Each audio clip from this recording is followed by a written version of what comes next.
So hey guys, welcome back to our YouTube channel. So in this video we are going to start a new chapter of biology for class 11 NEET 2023, that is body fluids and circulation. So mainly हमारे body में जो भी circulations होती हैं, जो भी fluids हमारी body में through out the body travels कराए जाते हैं, वो मेनली दो तरीके के पार्ट्स होते हैं, जैसे ब्लड हो गया और एक होता है लिम्फ। ठीक है, ब्लड जो होता है वो कलर्ड होता है, वाइल जो हमारा लिम्फ जो होता है वो कलरलेस होता है। ठीक है, सो इन्हीं सारे बेसिक कंपोनेंट्स के बारे में हम लोग डील करेंगे इस वीडियो में। ठीक है, तो बॉडी फ्लूइड एंड सर्कुलेशन काफ़ी इंपॉर्टेंट चैप्टर है, इससे 4 नंबर के क्वेश्चंस, मतलब एक क्वेश्चन पक्का है आपकी नीट में। ठीक है, चलिए स्टार्ट करते हैं अपन।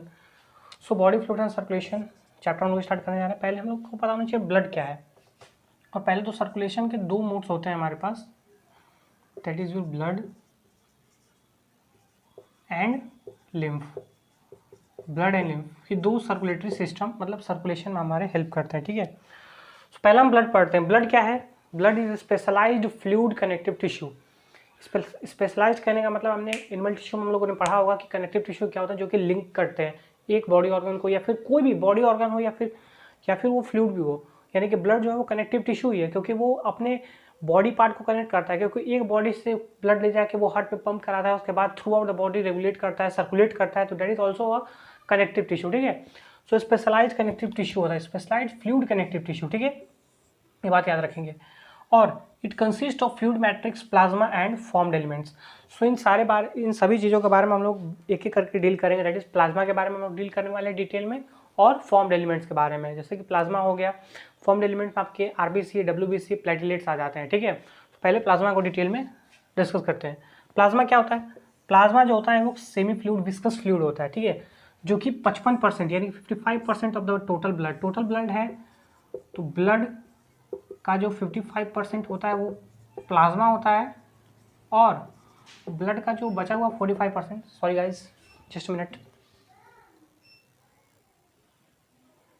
चलिए स्टार्ट करें। थोड़ा सा पावर कट हो गया तो इस वजह से थोड़ी दिक्कत हुई, सॉरी फॉर दैट। तो चलिए, ब्लड हमारा 55% जो होता है प्लाज्मा होता है, 45% जो आपका होता है वो फॉर्म्ड एलिमेंट्स होता है। फॉर्म्ड एलिमेंट्स के बारे में हम लोग डिटेल में बात करेंगे, प्लाज्मा के बारे में भी डिटेल में बात करेंगे। फॉर्म्ड एलिमेंट जो होते हैं वो 45% होता है, यानी कि उसमें एक हमारा आरबीसी होता है, एक डब्ल्यूबीसी होता है, और एक हमारा होता है प्लेटलेट्स। ठीक है, चलिए प्लाज्मा के बारे में डील करते हैं। प्लाज्मा 55% मैंने बता दिया वहाँ पे। प्लाज्मा जो होता है, अब इस 55% जो ब्लड में प्रेजेंट है प्लाज्मा, उसका भी 55% का भी 90 to 92% जो होता है हमारा प्लाज्मा में वाटर कंसिस्ट होता है। ठीक है, आपने बात सुना होगा हमारी बॉडी टेम्परेचर जो होती है ना, खुद से बॉडी रेगुलेट करती है हमारी टेम्परेचर, क्योंकि बॉडी टेम्परेचर में रेगुलेट करने के लिए आपके पास बहुत नेसेसरी चीज़ है कि आपकी बॉडी में वाटर प्रेजेंट होना चाहिए। So blood is a component of the body that mainly consist of water. Water उसमें ज़्यादा प्रेजेंट होता है, इस वजह से हमारे बॉडी टेम्परेचर होता है वो अपने आप ही रेगुलेट होते रहता है। ठीक है ना, सो यहाँ पे 90 to 92% जो हमारा प्लाज्मा है वो वाटर कंसिस्ट करता है, और 6 से 8% जो होता है वो प्रोटीन होता है उसमें, और 1 से 2% कुछ आयन्स होता है, जैसे कि क्लोरीन आयन हो गए, HCO3 माइनस आयन हो गए, ठीक है, मैग्नीशियम आयन हो गए, सोडियम आयन हो गए। ठीक है, चलिए प्रोटीन कौन कौन से प्रेजेंट होते हैं? तो वाटर तो हमारा प्रेजेंट है, वाटर को बारे में नहीं डील करनी है कि हमारे पास कितनी परसेंट, 90 to 92% वाटर हमारे पास प्रेजेंट है। प्रोटीन्स के बारे में डील करना है। प्रोटीन्स में आपका आता है fibrinogen, prothrombin, globulin and albumin. NCERT में आपके फिब्रिनोजेन, ग्लोब्यूलिन और एल्ब्यूमिन ही दे रखा है, प्रोथ्रोम्बिन नहीं दे रखा है, बट मैं बताऊंगा क्योंकि वो आपके क्लॉटिंग फैक्टर में हेल्प करता है, क्योंकि ये दोनों जो हैं फिब्रिनोजेन और प्रोथ्रोम्बिन क्लॉटिंग फैक्टर में हेल्प करते हैं। ठीक है, सो हम लोग डिटेल में बात करेंगे उसके बारे में। कुछ आयन जो प्रेजेंट होते हैं, जैसे सोडियम हो गया, कैल्शियम हो गया, मैग्नीशियम हो गया, HCO3 माइनस हो गया, क्लोरीन हो गया, एक्सेट्रा हो गया। ठीक है, और प्लाज्मा में कुछ और भी चीज़ें होती है, जैसे ग्लूकोज हो गए, अमीनो एसिड्स हो गए, फैट्स तो शायद नहीं होता है, बट चलो याद कर लो, ग्लूकोज होता है, अमीनो एसिड होता है, एक्सेट्रा। ठीक है, सो पहले इतना नोट करेंगे, उसके बाद हम लोग आगे बढ़ेंगे, प्रोटीन के फंक्शन को देखेंगे, fibrinogen, prothrombin, globulin and albumin के फंक्शन को देखेंगे। चलो फटाफट नोट करेंगे इतना।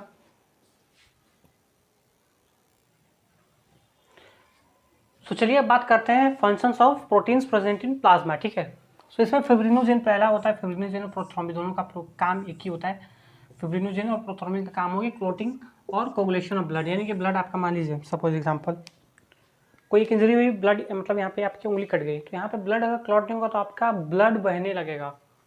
ऐसा तो नहीं चाहोगे आपके ब्लड बहता रहा, आपके बॉडी से ब्लड लॉस होता रहे, मतलब रेगुलरली या फिर कंटिन्यूसली। सो क्लॉटिंग फैक्टर्स आपके ब्लड में प्रेजेंट होते हैं, that is prothrombin and your fibrinogen. ठीक है, और प्लेटलेट भी कोगुलेशन ऑफ ब्लड में हेल्प करता है, बट हम लोग आगे बढ़ेंगे, ठीक है, पढ़ेंगे। ग्लोबुलिन क्या होता है? ग्लोबुलिन आप पढ़ोगे, ये डिफेंस मैकेनिज्म में हेल्प करता है, और आपने क्लास 12 में एक चैप्टर पढ़ोगे that is human health and disease, जिसमें alpha globulin, beta globulin and gamma globulin पढ़े, की एंटीबॉडीज या फिर इम्यूनिटी में आपके हेल्प करते हैं, दैट इज योर ग्लोबुलिन, ठीक है। एल्ब्यूमिन, एल्ब्यूमिन क्या होता है? जो होता है ये स्मॉलेस्ट होता है लेकिन मोस्ट अबंडेंट प्रोटीन होता है in the plasma cell. Plasma छोटी है बट बहुत काम की चीज़ है, क्योंकि ऑस्मोटिक बैलेंस को मेंटेन करती है, सॉल्ट आयन की कंसंट्रेशन को मेंटेन करती रहती है, क्योंकि अपने एक्सक्रेटरी प्रोडक्ट और एलिमिनेशन में आप पढ़ोगे कि जो सोडियम पोटेशियम पंप चलता है वो काफ़ी इंपॉर्टेंट होता है आपके ऑस्मोटिक बैलेंस को मेंटेन करने के लिए। अगर वो नहीं चलेगा तो आपकी बॉडी के ऑस्मोटिक बैलेंस मेंटेन ही नहीं रह पाएगा, ठीक है। तो इस वजह से ये इंपॉर्टेंट है एल्ब्यूमिन। और एक नोट पॉइंट करके लिखेंगे क्या कि सीरम क्या होता है। सीरम आपके एनसीईआरटी में दे रखा है, डायरेक्टली नीट में क्वेश्चन आ जाएगा तो फिर देखते लगोगे, उस समय पढ़ लो, ठीक है। सीरम क्या होता है? सीरम जो होता है वो प्लाज्मा माइनस क्लॉटिंग फैक्टर होता है। प्लाज्मा में से अगर आपने क्लॉटिंग फैक्टर को रिमूव कर दिया, यानी कि आपके ब्लड बह रही है ब्लड, तो वहाँ पे सीरम का फॉर्मेशन होगा, क्योंकि plasma minus clotting factor is your serum according to NCERT, ठीक है। नोट करेंगे इतना। उसके बाद हम लोग फॉर्म्ड एलिमेंट्स के बारे में डील करेंगे, ठीक है, जिसमें आरबीसी, डब्ल्यूबीसी, प्लेटलेट, उनके नंबर, उनके फंक्शंस, उनकी ओरिजिनेशन, उनके कुछ और भी इंपॉर्टेंट पॉइंट्स डिस्कस करेंगे, ठीक है। नोट करें इतना फटाफट।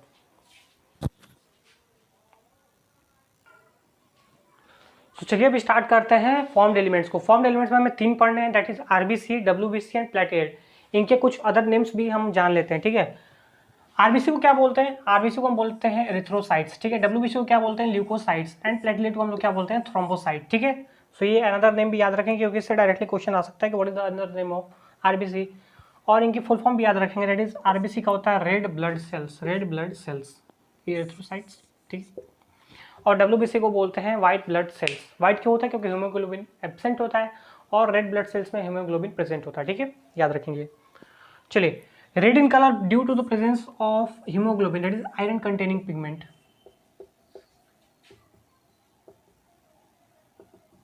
आयरन कंटेनिंग पिगमेंट्स, इस वजह से वो रेड इन कलर्स होते हैं, ठीक है। फंक्शन इनका है कि ऑक्सीजन कैरियर्स होते हैं इन द ब्लड में हमारे ऑक्सीजन लेके जाते हैं, और भी रेस्पिरेटरी गैसेज जो होते हैं ना, वो इन्हीं के द्वारा ट्रांसपोर्ट की जाती है। O2 carriers in our blood as well as other respiratory gas के ट्रांसपोर्ट में भी हेल्प करता है। क्या ऑन डब्ल्यूबीसी, अरे सॉरी माय मिस्टेक, आरबीसी, ठीक है। इनका काउंट क्या होता है? आरबीसी काउंट होता है 5 मिलियन टू 5.5 मिलियन पर mm³ of blood. A healthy person has 5 million to 5.5 million of RBCs mm³ in the blood, ठीक है। सो काउंट, देखिए नंबर का ऑर्डर याद कर लीजिए, नंबर ऑफ, नंबर या ऐसे ही आप सिंपली काउंट्स भी बोल सकते हैं, काउंट्स ऑफ फॉर्म्ड एलिमेंट्स।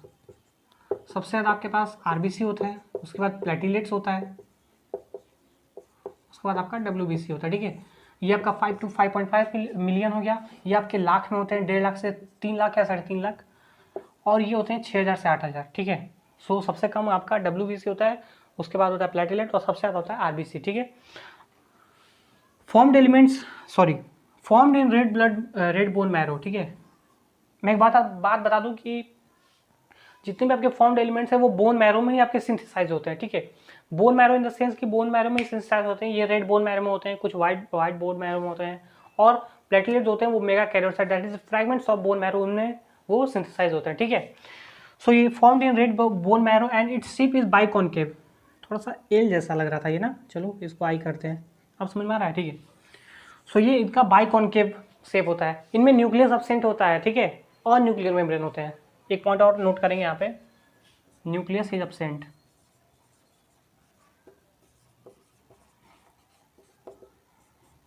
और न्यूक्लियस इसलिए एब्सेंट होता है क्योंकि ये ज़्यादा ऑक्सीजन कैरी कर सके और ब्लड तक ज़्यादा ऑक्सीजन कैरी ट्रांसपोर्ट कर सके, ठीक है। चलिए, इनका लाइफ स्पैन जो होता है 120 डेज तक होता है, यानी कि अप्रॉक्सीमेटली 4 मंथ होता है, ठीक है।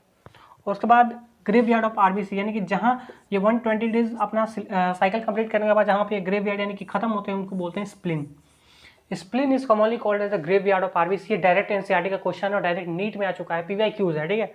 तो जितने भी इस स्लाइड पे जितने भी हाईलाइटेड पॉइंट्स हैं सारे नोट कर लीजिएगा और लर्न कर लीजिएगा, क्योंकि इनसे क्वेश्चंस बनने के चांसेस काफ़ी ज़्यादा हैं, ठीक है।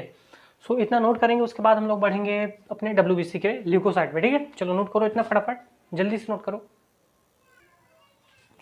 हम बात करते हैं ल्यूकोसाइट की या फिर WBC की, ठीक है। ल्यूकोसाइट और WBC कॉमन नेम दोनों याद रखेंगे आप लोग, ठीक है। Commonly called as white blood cell because of absence of haemoglobin, iron and pigment present इसमें नहीं होता है, ठीक है। न्यूक्लियस प्रेजेंट होता है इसमें और ये लेस इन नंबर देन होता है, आरबीसी से भी कम होते हैं, प्लेटलेट से भी कम होते हैं, 6000 से 8000 पर मीटर पर mm³ ऑफ ब्लड होते हैं, ठीक है। ये बात याद रखेंगे।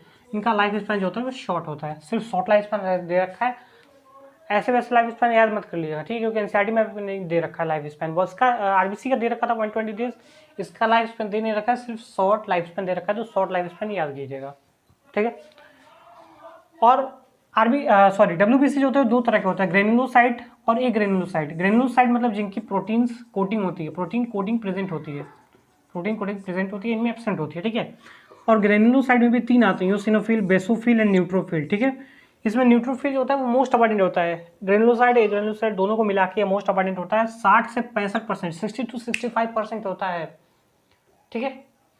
और ये फेगोसाइटिक सेल होता है।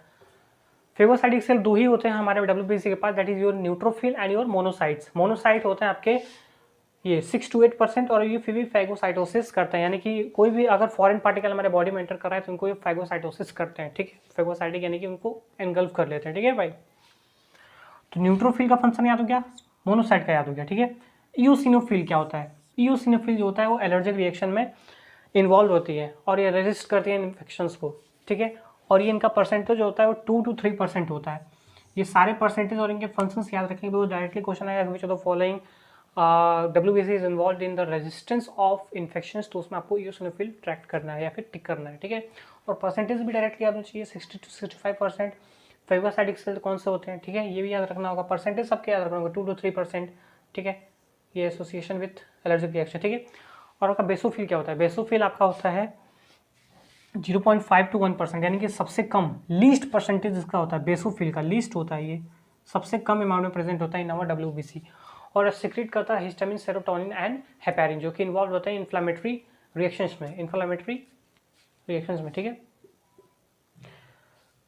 ये एंटी हिस्टामिन भी अगर हो जाएगा तो एलर्जिक रिएक्शन में, ठीक है। आप ह्यूमन हेल्थ एंड डिजीज में आपने पढ़ा होगा कि किसी भी पर्सन को एलर्जी होता है जैसे exaggerated response of immune system toward any particular disease, चाहे वो पॉलिंग रेंज से होता है या फिर एनिमल्स के टच से होता है, ठीक है।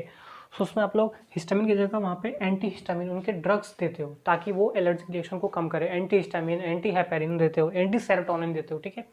सो इन्फ्लामेटरी रिएक्शंस में इन्वॉल्व रहते हैं, दैट इज जो बेसोफिल्स, ठीक है।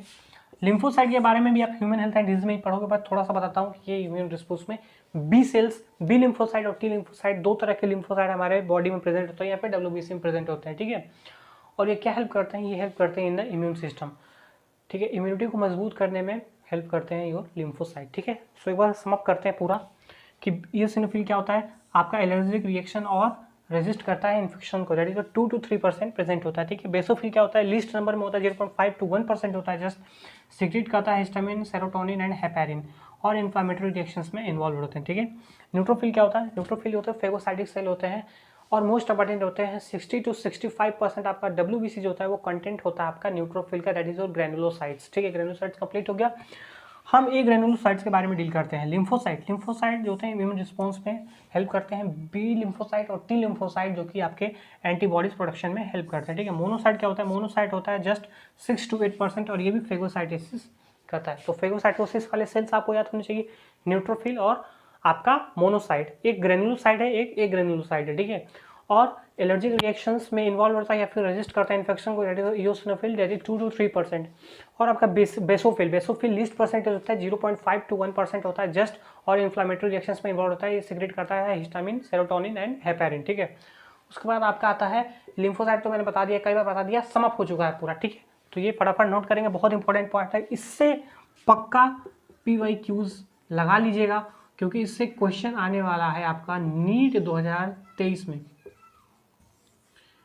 क्योंकि इससे क्वेश्चंस हर साल आता है, मतलब हर साल आता है। PYQs लगा के देख लीजिएगा आप लोग, पिछले 6-7 साल के PYQs हर साल ये क्वेश्चन आ रखा है, इस सेक्शन से, पर्टिकुलर सेक्शन से हर साल क्वेश्चन आ रखे हैं, ठीक है।